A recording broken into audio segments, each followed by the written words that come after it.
আসসালামাইকুম। কি ব্যক্তি দালালেরা, কি খবর? আপনারা যারা এই টিকেটটারে রাজনীতির মাঝে ঢুকায়া নোংরামি করে টিকেটটারে ধ্বংস করতেছেন, একবার ভাবতেছেন কি করতেছেন? আজকে টিকেটটারে নিয়ে কই দাঁড়া করেছেন?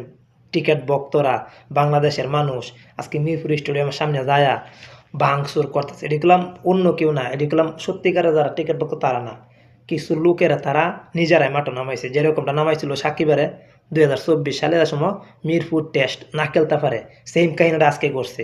মিরপুর মিরপুর মাঠের সামনে 2024 সালে কয়েকটা ফুলান দাঁড়া করাই দিছে, সাকিব সাকিব সাকিব চলে না, শেষ।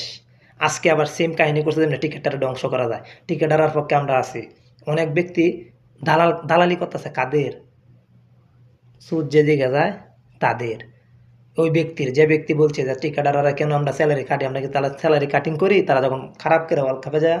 আরে ভাই, তারা খেলে দেখি আজকে বিসিবির মধ্যে 900 কোটি টাকা আছে, তারা খেলে দেখি আজকে আমরা অন্য দেশের মানুষের কাছে যায় পাওয়ার দেখাইতে পারি যে আমাদের দেশে খেলে। আজকে তারা খেলে দেখি আমরা বিজয়ের মতন উল্লাস করতে পারি, যারা এখন বিজয় নিয়ে আসে। আজকে এই মেহেদী মিরাজ, এই সাকিব আল হাসান, এই তামিম ইকবাল, এই মিটুনিরাই আমাদের একজন বাংলাদেশ, তারাই আমাদের দেশ। আর আপনি কইতে গাইছেন বলেন তারা দালাল নাকি? আর কি বলছেন ওই বিসিবির কর্মকর্তার পক্ষে?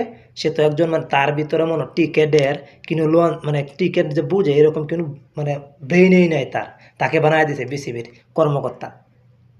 তাকে আপনি বানাইতে পারেন, সে একজন ভালো মানুষ, কিন্তু সে খেলার বিষয়ে তার কোনো অভিজ্ঞতাই নাই। তাকে বানাই দিয়েছেন বিসিবির কর্মকর্তা। একটা কথা শুনে রাখেন, আজকে যদি বাংলাদেশ ওয়ার্ল্ড কাপ না খেলে, এটা বাস্তব কথা হবে।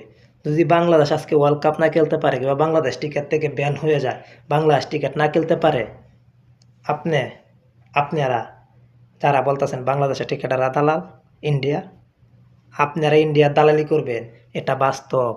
কেন জানেন? বাংলাদেশ যখন ওয়ার্ল্ড কাপ থেকে ছুটে যাবে, আপনি যখন ইন্ডিয়া যখন ছক্কা মারবে, চার মারবে, ওয়ার্ল্ড কাপটা জিতে নেবে, তখন আপনারা ইন্ডিয়ার দালালি করে ডলার পকেটে ঢোকাবেন। এটা বাস্তব হবে। আমি বাংলাদেশের দালাল, বাংলাদেশ টিকেটারের দালাল, বাংলাদেশ প্লেয়ারদের দালাল আমি। সাবধান, টিকেটটারে ধ্বংস করবেন না, এখনো সময় আছে, এসব বন্ধ করে দেন।